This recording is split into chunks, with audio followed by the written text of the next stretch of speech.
Bismillahirrahmanirrahim. Assalamualaikum warahmatullahi wabarakatuh. Alhamdulillahi rabbil alamin. Wabihi nasta'inu ala umuri dunya waddin. Ashhadu an la ilaha illallah wahdahu la syarikalah. Wa ashhadu anna Muhammadan abduhu wa rasuluh. Alladhi la nabiyya wa la rasula ba'dahu amma ba'd. Ma'asyiral muslimin yang dirahmati oleh Allah subhanahu wa ta'ala. Marilah sama-sama kita bersyukur kepada Allah Azza wa Jal, yang mana Allah Subhanahu wa Ta'ala masih memberikan kepada kita semua berbagai macam kenikmatan yang sangat banyak. Di antara kenikmatan terbesar yang masih kita rasakan sampai detik ini adalah kenikmatan iman, kenikmatan Islam, dan kenikmatan mengenal sunnah Rasulullah Sallallahu Alaihi Wasallam.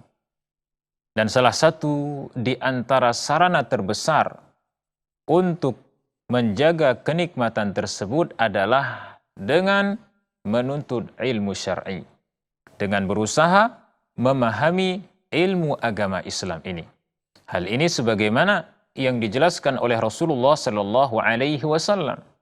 Di dalam sebuah hadis Rasulullah Sallallahu Alaihi Wasallam bersabda, "Man yuridillahu bihi khairan yufaqihu fid din."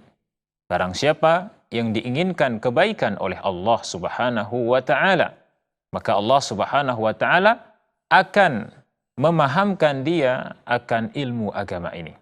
Allah Subhanahu wa Ta'ala akan menjadikan orang yang diinginkan kebaikan oleh Allah, baik itu kebaikan di dunia maupun kebaikan di akhirat, ya, baik itu kebaikan dalam segi agamanya, ya, maupun kebaikan dalam segi akhiratnya ataupun dunianya. Allah Subhanahu wa Ta'ala akan menjadikan hamba tersebut paham akan ilmu agama ini.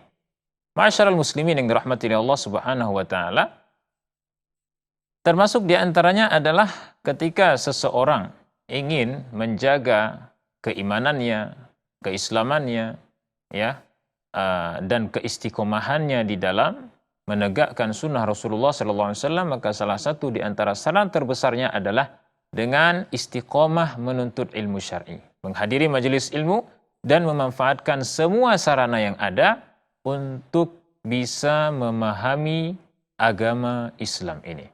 Mudah-mudahan kita termasuk di antara hamba-hamba Allah yang diinginkan kebaikan oleh Allah secara menyeluruh, baik itu kebaikan di dunia maupun kebaikan di akhirat.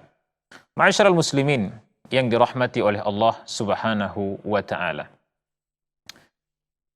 Di kesempatan yang lalu kita sudah membahas beberapa kaidah, ya, di dalam menyucikan jiwa, di dalam menyucikan hati, membersihkan hati, menyehatkan jiwa dan menyehatkan hati.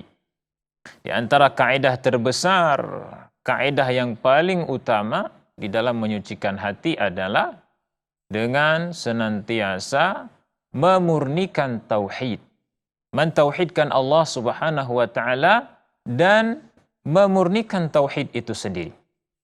Min syawa'ibis syirki, dari berbagai macam noda-noda kesyirikan, ya, dan dari berbagai macam noda-noda kemaksiatan, dari berbagai macam noda-noda keburukan dosa, baik itu dosa besar maupun dosa kecil. Baik, itu merupakan kaidah yang paling besar.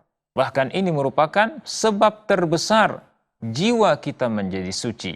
Sebab terbesar hati kita menjadi bersih, suci adalah dengan memurnikan tauhid, dengan mentauhidkan Allah dengan sempurna, sebagaimana yang sudah kita jelaskan tadi.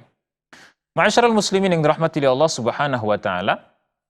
Kemudian kaidah yang kedua yang sudah kita sebutkan juga di kesempatan yang lalu, dalam kaidah penyucian jiwa, ya, atau kaidah penyucian hati, pembersihan hati adalah berdoa kepada Allah Subhanahu wa Ta'ala. Jadi berdoa kepada Allah Subhanahu wa Ta'ala merupakan kunci penyucian jiwa. Bahkan ini merupakan salah satu di antara kunci utama, ya, jika seseorang ingin mendapatkan jiwanya suci, ya, atau mendapatkan hatinya itu bersih, maka dia harus senantiasa berdoa kepada Allah Subhanahu wa taala. Berdoa akan kebaikan hatinya, berdoa akan kebaikan jiwanya. Sebagaimana hal ini sudah dicontohkan oleh Rasul kita Muhammad sallallahu alaihi wasallam. Rasulullah sallallahu alaihi wasallam bersabda, ya muqallibal qulub, tsabbit qalbi ala dinik, wa ya musarrifal qulub, sarrif qalbi ila ta'atik. Wahai yang maha berkuasa membolak-balikkan hati, maka tetapkanlah hatiku di atas agamamu. Dan wahai yang maha berkuasa untuk mengarahkan hati, maka arahkanlah hatiku untuk senantiasa berada di atas ketaatan kepadamu. Ma'asyiral muslimin yang dirahmati Allah Subhanahu wa taala, kemudian di kesempatan yang lalu kita sudah juga menjelaskan tentang tafsir dari surah Al-Fatihah ayat kelima. Bagaimana di dalam ayat tersebut Allah Subhanahu wa taala menasihati kita semua, baik itu yang kaya maupun yang miskin, baik itu yang memiliki jabatan maupun yang tidak memiliki jabatan, baik itu yang badannya kekar maupun yang tidak kekar badannya, bahwasanya mereka semua itu sama. Mereka tidak akan bisa menyucikan jiwanya, tidak akan bisa mendapatkan kebaikan hati, kebaikan jiwa, melainkan dengan pertolongan Allah Subhanahu wa taala. Allah Subhanahu wa taala berfirman, "Iyyaka na'budu wa iyyaka nasta'in." Hanyalah kepadamu aku menyembah dan hanyalah kepadamu aku memohon pertolongan. Jadi dalam ayat ini Allah Subhanahu wa taala menasihati kita semua bahwasanya ibadah itu tidak akan bisa terlaksana kecuali dengan pertolongan Allah. Begitu juga penyucian jiwa.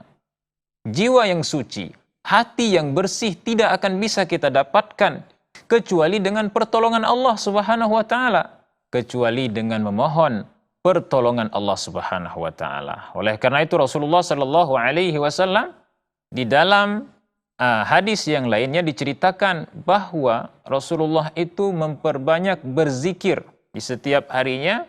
Ya, zikirnya berbunyi, ya hayyu ya qayyum bi rahmatika astaghith.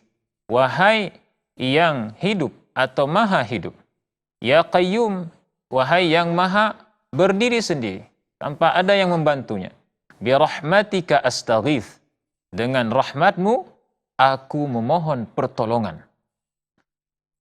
Apa pertolongan yang dimohonkan oleh Rasulullah kepada Allah Subhanahu wa taala?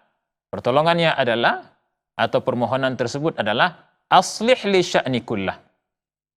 Ya, perbaikilah semua kondisi kehidupanku.